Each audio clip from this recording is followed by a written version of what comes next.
Okay guys, जैसे कि कल हमने देखा एडहॉक टेस्टिंग क्या होती है। उसके बाद हमने देखा एक्सप्लोरेटरी टेस्टिंग क्या होती है। फिर नॉन फंक्शनल में हमने दो टाइप की टेस्टिंग देखी, इंटरनेशनलाइजेशन और लोकलाइजेशन। तो आज नॉन फंक्शनल की एक इम्पॉर्टेंट टेस्टिंग होती है, वो हम डिस्कस करने वाले हैं। तो वो की है परफॉर्मेंस टेस्टिंग। अब परफॉर्मेंस मतलब क्या? तो कोई भी एक एप्लीकेशन होता है ना, वो जब भी यूजर यूज करता है ना, तो एक एप्लीकेशन रिस्पॉन्स देता है यूजर के एक्शंस को। तो उस चीज को, रिस्पॉन्सिवनेस को, या एप्लीकेशन कितना स्टेबल है, कहीं हैंग तो नहीं हो रहा है, कहीं लैग तो नहीं हो रहा है, और वो सब चीजों को टेस्ट करने के लिए हमें परफॉर्मेंस टेस्टिंग करनी पड़ती है। और एज आई टोल्ड यू कि हम परफॉर्मेंस टेस्टिंग तभी करते जो जो भी हमने बिल्ड किया हुआ एप्लीकेशन होता है, वो उस पर सारी टाइप की टेस्टिंग हो चुकी होती है और वो एक स्टेबल एप्लीकेशन होता है। तो हम उसकी रेस्पॉन्सिवनेस या उसकी स्पीड या फिर उसकी स्टेबिलिटी चेक करने के लिए हम परफॉर्मेंस टेस्टिंग करते हैं। तो जैसे कि यहाँ पे लिखा है कि डेफिनेशन क्या है कि the process of test determining the speed, responsiveness and the stability under the workload. तो आई होप ये मेक सेंस कर रहा है तुम दोनों को, राइट? हाँ। किसी भी हाँ। एप्लीकेशन पे लोड होता है, उस एप्लीकेशन पे लोड डाल के उसकी स्पीड या उसकी रिस्पॉन्सिवनेस एंड उसकी स्टेबिलिटी को चेक करना, इस टाइप की टेस्टिंग को बोलते हैं परफॉर्मेंस टेस्टिंग। ठीक है। तो परफॉर्मेंस टेस्टिंग फर्दर छोटे छोटे टेस्टिंग में क्लासिफाइड होती है, जो कि है load testing, trace testing, volume testing और स्केलेबिलिटी टेस्टिंग। तो एक एक हम लोग देखते हैं एग्जांपल के साथ। तो सबसे पहले आती है लोड टेस्टिंग। अब लोड टेस्टिंग मतलब क्या? लोड मतलब क्या? लोड मतलब किसी की मैक्सिमम कैपेसिटी पे चेक करना। मतलब हर एक एप्लीकेशन बोलो या कोई भी एक कंटेनर होता है, तो उसकी एक होल्ड करने की कैपेसिटी होती है।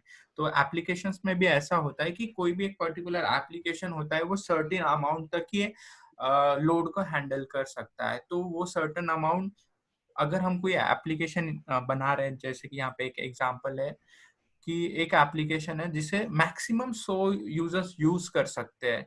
तो लोड टेस्टिंग में हम क्या करते हैं, पहले उस पर 10 यूजर ऐड करते हैं। 10 यूजर ऐड करने के बाद उस पर थोड़ी देर बाद हम 20 यूजर ऐड करते हैं, और फिर उसके बाद थोड़ी देर बाद हम 50 यूजर ऐड करते हैं। और एज जैसे कि एप्लीकेशन की मैक्सिमम कैपेसिटी 100, तो हम पूरे 100 के 100 एप्लीकेशन के ऊपर यूजर डाल देते। तो इस सिचुएशन में हम टेस्ट करते कि ये जितनी कैपेसिटी के लिए बना है, उतनी कैपेसिटी को तो ये हैंडल कर पा रहा है या नहीं कर पा रहा है, या फिर पूरी कैपेसिटी डालने के बाद इसमें कुछ गड़बड़ हो रही है, या अनस्टेबल हो रहा है, या इसकी स्पीड कम हो रही है। तो उस टाइप की टेस्टिंग करने के लिए हम उस टाइप की टेस्टिंग को बोलते हैं लोड टेस्टिंग। तो यही लिखा है यहाँ पे डेफिनेशन में कि verification of the application performance at its maximum capacity. ये एप्लीकेशन है, उसकी मैक्सिमम कैपेसिटी 100 यूजर है, तो हम पूरे 100 के 100 यूजर्स लगा के उसकी लोड टेस्टिंग करते हैं। समझ गया गाइस ये?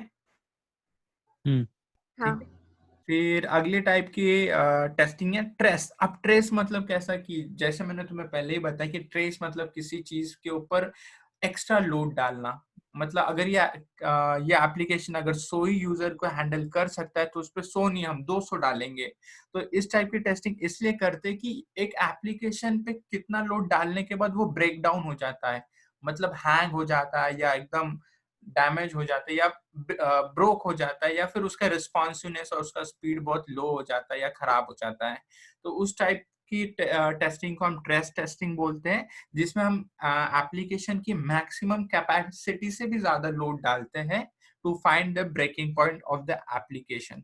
ठीक है। फॉर एन एग्जांपल यही है, same maximum capacity of the application 100 users है, तो सबसे पहले हम 10 डालते हैं, फिर उसके बाद 30 डालते हैं, और उसके बाद मैक्सिमम कैपेसिटी डालने के बाद हम उस पर और ज्यादा लोड डालते हैं, और एक पर्टिकुलर पॉइंट पे हमें पता चल जाएगा कि ये एप्लीकेशन ब्रेक डाउन हो गया है।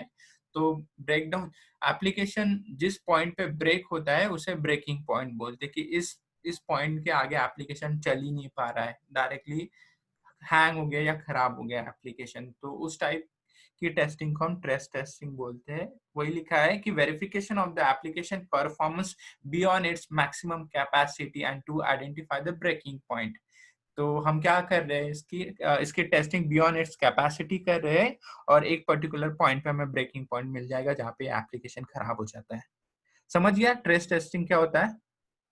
अब लोड टेस्टिंग और टेस्टिंग में तो एक ही डिफरेंस है, लोड में हम लोग मैक्सिमम कैपेसिटी डाल के टेस्टिंग करते हैं, ट्रेस टेस्टिंग में मैक्सिमम कैपेसिटी से ज्यादा यूजर्स डाल के हम टेस्टिंग करते हैं कि ताकि हमें एक ब्रेकिंग पॉइंट मिल जाए।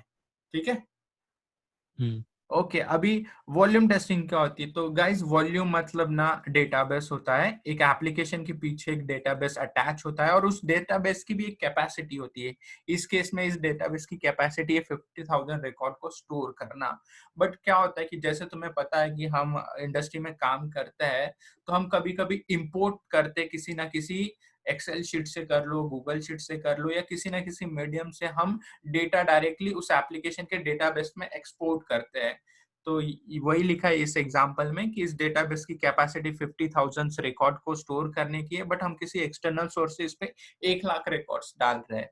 तो उस टाइम में ये एप्लीकेशन कैसे बिहेव करता है कि जो इसके पीछे का अटैच डेटाबेस है उस पर मैक्सिमम लोड मतलब मैक्सिमम वॉल्यूम डालने के बाद ये एप्लीकेशन के रिस्पॉन्सिवनेस या इसके परफॉर्मेंस में कोई डिग्रेडेशन तो नहीं आ रहा है, वो टेस्टिंग करने के लिए हम वॉल्यूम टेस्टिंग करते हैं। समझ गए गाइस ये कि एक पर्टिकुलर टाइम के लिए तुम्हें डेटाबेस में एक लार्ज वॉल्यूम डालना है, मतलब लार्ज डेटा डालना है बाय अपलोडिंग और बाय एनी अनदर मीडियम, उसी को बोलते हैं volume testing. The verification of application performance by applying sudden load on the database for particular time interval.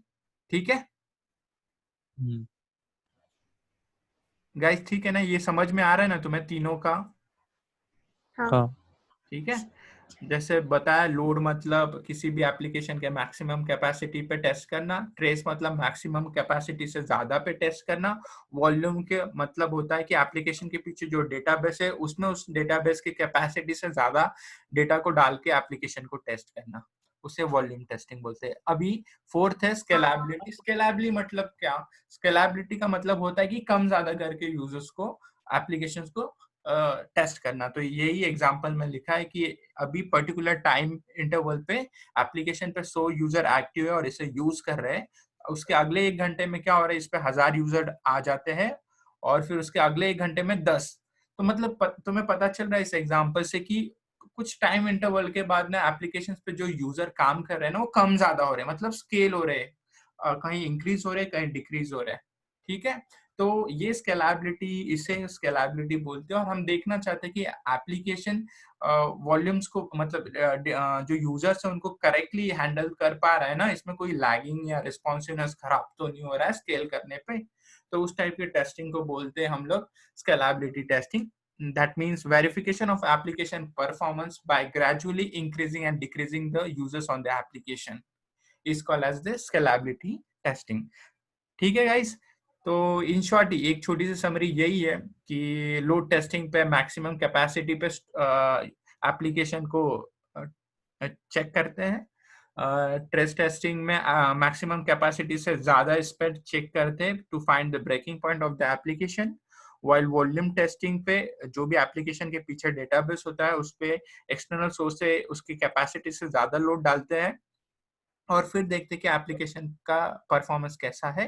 Scalability में एप्लीकेशन में सडन सडन जो यूजर्स होते हैं बढ़ाते हैं या कम करते हैं, ग्रेजुअली इंक्रीज और decrease, and then we need to find the application performance.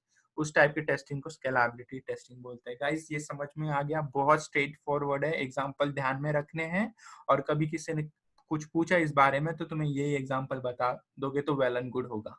ठीक है, ठीक है, मूविंग फर्दर नेक्स्ट टाइप की टेस्टिंग है जो कि बहुत इंपॉर्टेंट टेस्टिंग है, जिसे बोलते हैं कंपैटिबिलिटी टेस्टिंग। और इंटरव्यू में इसमें क्वेश्चंस पूछे जाते हैं एग्जांपल के साथ। तो सबसे पहले एग्जांपल समझने की कोशिश करते हैं गाइस। एक एप्लीकेशन हमने बना लिया है। अब मुझे एक बात बताओ, एक एप्लीकेशन बनने के बाद क्या वो एक ही पर्टिकुलर ब्राउजर पे चलने वाला है क्या?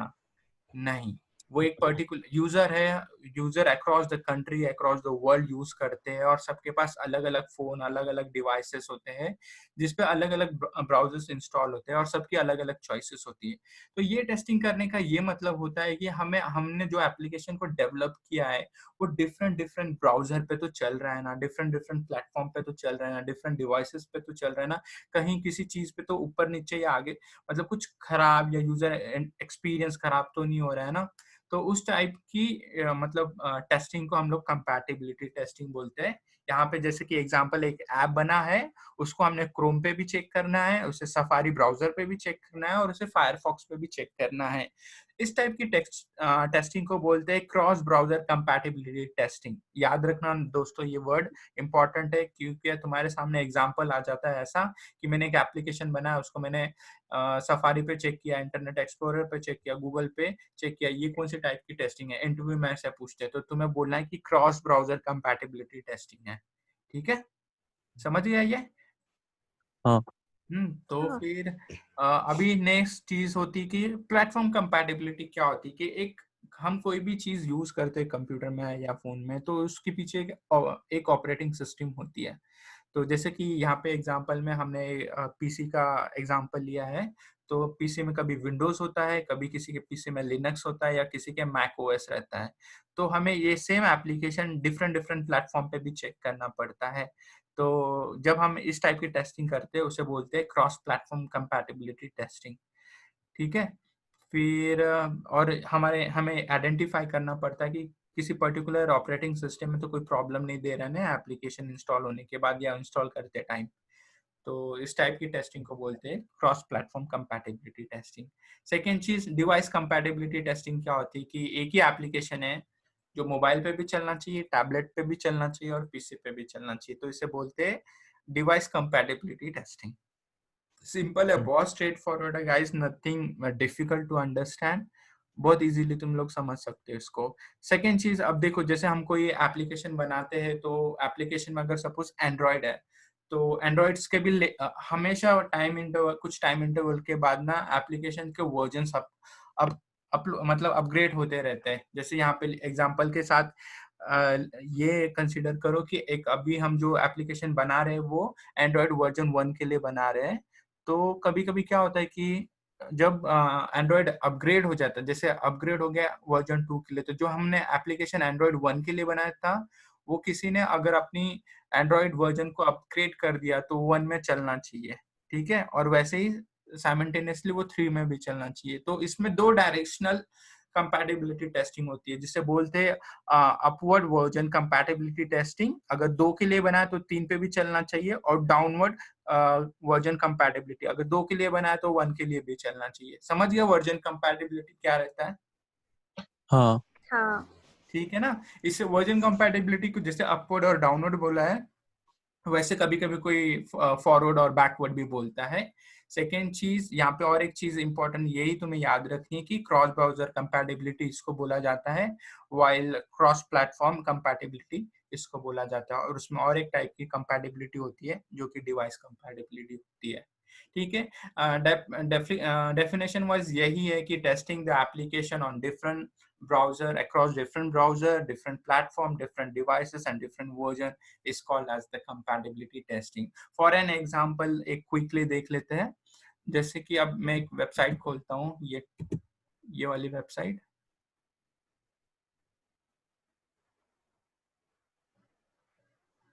ठीक है, ओके, सेम वेबसाइट में अभी इंटरनेट एक्सप्लोरर पे खोलता हूँ, मतलब खोली है मैंने ऑलरेडी। देख लो, लुक एंड फील एकदम सब कुछ एज इट इज दोनों ब्राउजर के ऊपर, राइट? जहाँ पे जो जो कंपोनेंट्स है, जो पेज लेआउट है, जो जो फील्ड्स है, वो भी सब सेम टू सेम एक ही साइज में है, एक ही शेप में है। पूरा look and feel different different browsers है, राइट?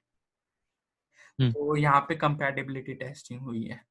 तो यही होता है दोस्तों कंपैटिबिलिटी टेस्टिंग, कि testing the application on multiple browsers, multiple platform, multiple versions of the devices और एप्लीकेशंस, एंड उसके बाद on the different different devices. यही कंपैटिबिलिटी टेस्टिंग। समझ गया गाइस? हाँ तो बस फिर आज के लिए इतना ही है। हम कल सिक्योरिटी टेस्टिंग देखेंगे, रिकवरेबिलिटी टेस्टिंग देखेंगे और यूजेबिलिटी टेस्टिंग देखेंगे। तो see you tomorrow, bye bye. Bye.